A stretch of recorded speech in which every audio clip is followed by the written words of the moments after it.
You belong on every ground your feet grace, so don't ever feel out of place. Take up space and belong. This earth is your birthplace.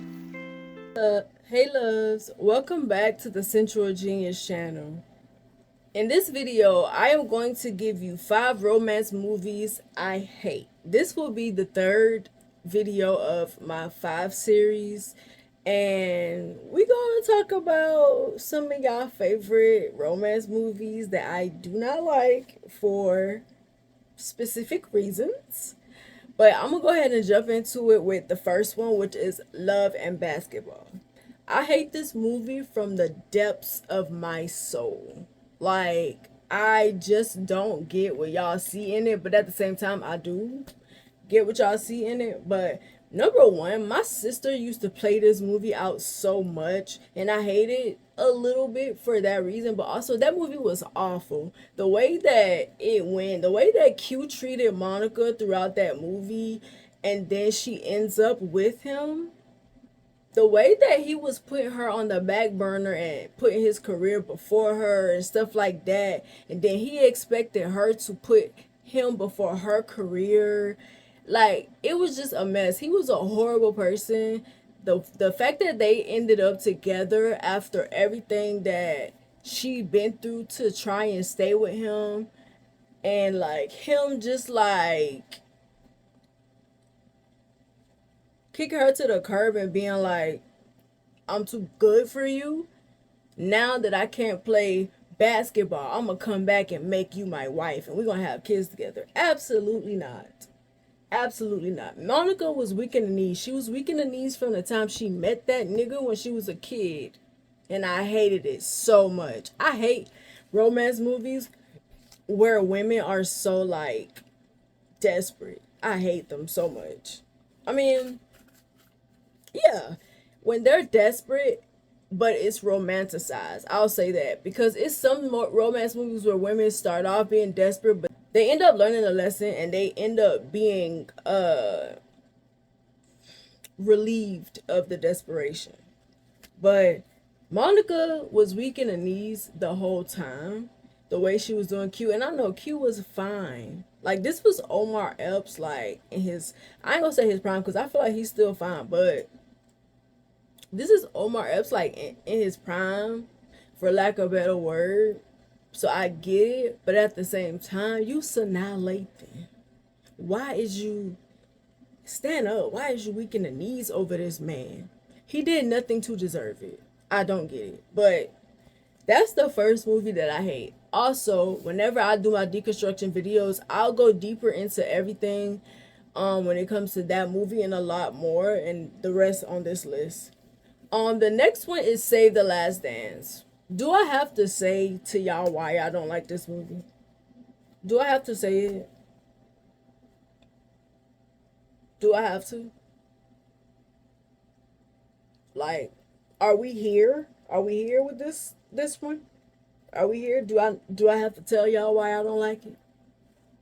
Because it should be apparent.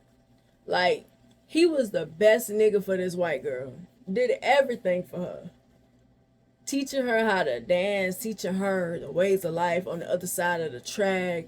She's supposed to be going to Juilliard. She want to dip her toe into a little pool of chocolate.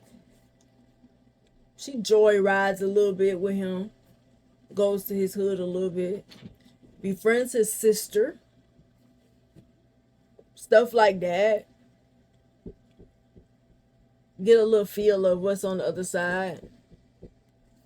Like, y'all know that girl was just on a field trip. It was a one-stop shop. He allowed her to try on his life for a little while, and she went back to her own little world. And that's all I gotta say about that. Number 3, Jason's Lyric. This movie was trash. The accents was trash. And I know y'all love this movie with Jada and I forgot the other dude name, the fine dude. He fine, but this movie was trash. I actually never saw Jason's Lyric. I'm not gonna say I never saw. I saw it when I was younger, but I rewatched it again with adult eyes. It was trash. The accents was trash. The storyline was trash. Like it was trash. I don't have, there's nothing good that I saw that came from that movie. Like I just did not like it. The way that it was written, I didn't like the characters, the fact that the brother was in love with his brother's girlfriend and he was jealous as well of his brother. Um and just how that joke ended. It was just poorly written. It was written like a Tubi movie.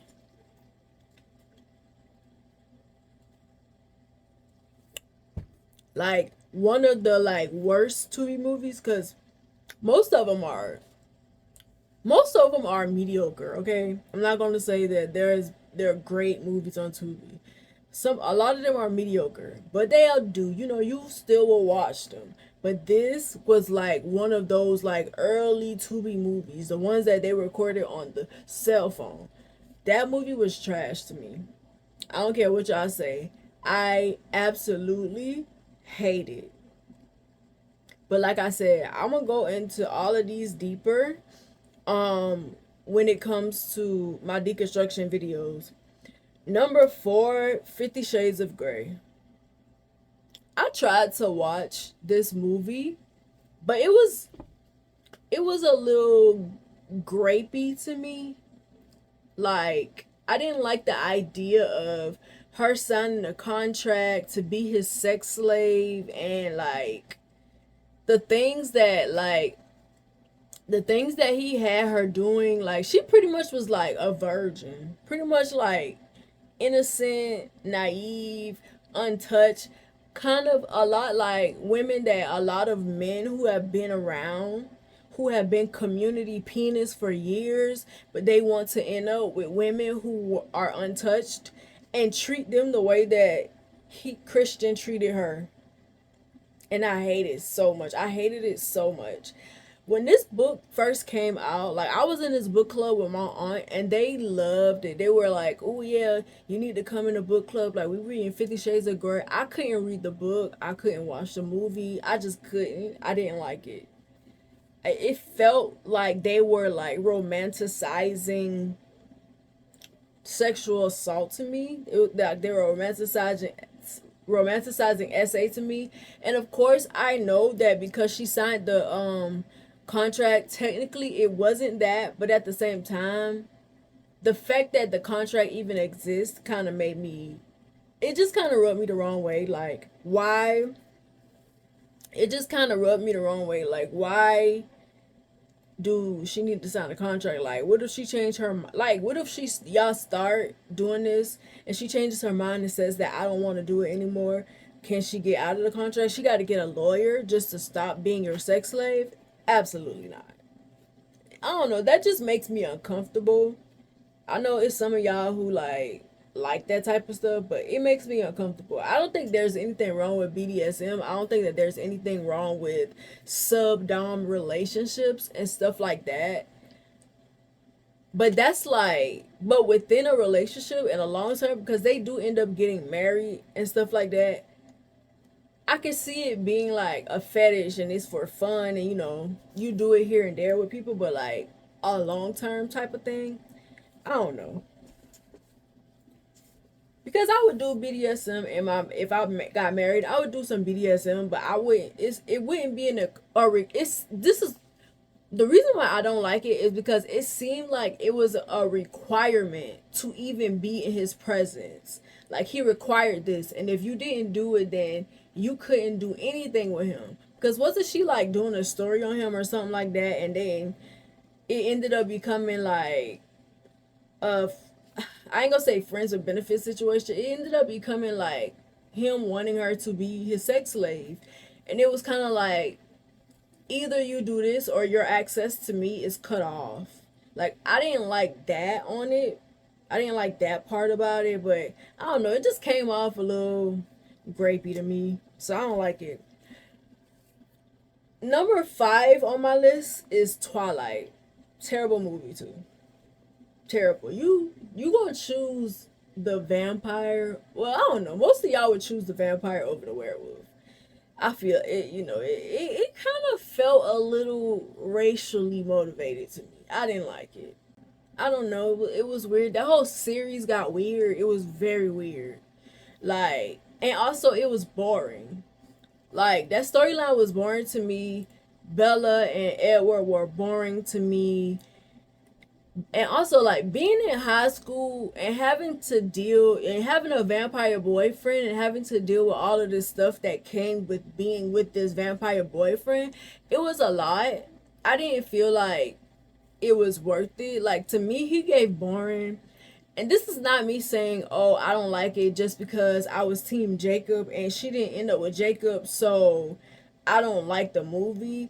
But just the way that things were, it felt kind of cultish. Like, his family felt kind of cultish, and it felt like she was joining a cult and she just was ready to sign her life over to this vampire. She just wanted him to unalive her and turn her into one of them. And it was weird. It gave very emo, vampire obsessed. I don't know. It just and I love me a good vampire movie. I love, like, for instance, I like not the Walking Dead. What's the name? The Vampire Diaries. I like the Vampire Diaries, the originals, all of the legacies, all of those things. But they didn't give what Twilight gave, and at least it was more interesting. Yeah, Elena ends up with both of the brothers, Stefan and Damon. She ultimately ends up with Damon, but then ultimately ends up not having neither one of them because she couldn't be alive. But the story made more sense to me. I feel like Twilight's storyline was just, I don't know, it was boring to me. And I don't like it. I didn't like how Jacob ended up having to imprint on this little girl, this baby. That was weird. It was a lot of stuff that just, it's kind of like how in Game of Thrones they had so many grape scenes and so much incest. It just kind of like that. It's unnecessary. It could have been good without it. I don't feel like Twilight could have been good regardless. I wouldn't have liked it regardless. Even if Bella picked Jacob, I wouldn't have liked it because the storyline was boring. It was boring to me. These vampires and these werewolves who hate each other, and then they have to come together to protect Bella because she has this special blood that everybody wants, and then she has a baby that the werewolves wanted Jacob to, like, it was just stupid. It's just stupid to me. And I just don't like it. I'm not a fan. And I watched every single one of them, and I don't like them. But yeah, that was the fifth one. There's a lot of movies that I really and truly don't like, but those are the five that I could think about as soon as I looked at the title. So those are the five that I chose to talk about. Like I said early on, I will go into more detail why I don't like these movies, and I know a lot of y'all are going to disagree with me because a lot of these movies are really popular. I know they are, and a lot of y'all really love them. But like I said, I'll go deeper into why I don't like these movies, and I'll point out a lot of the things that I found wrong with them. But this is me going off of memory. I haven't seen any of these movies in years. I'm not gonna lie. Any of them I haven't seen in years, and I'm gonna go back and rewatch them. And if my mind is changed after I go back and rewatch them, I will let y'all know, but I doubt it. But thank y'all for watching this video. Make sure to like, comment, and subscribe. Let me know what you think about it. Did you hate my list? Do you love these movies and you don't understand why I hate them? Do you understand? Do you feel me? Are we in this together or not? But thank you for watching. I'll see you in the next one. Bye. Before you go, check out my website at srgraham.org and subscribe to my mailing list to get exclusive updates on works in progress, other news, and blog posts. Thank you.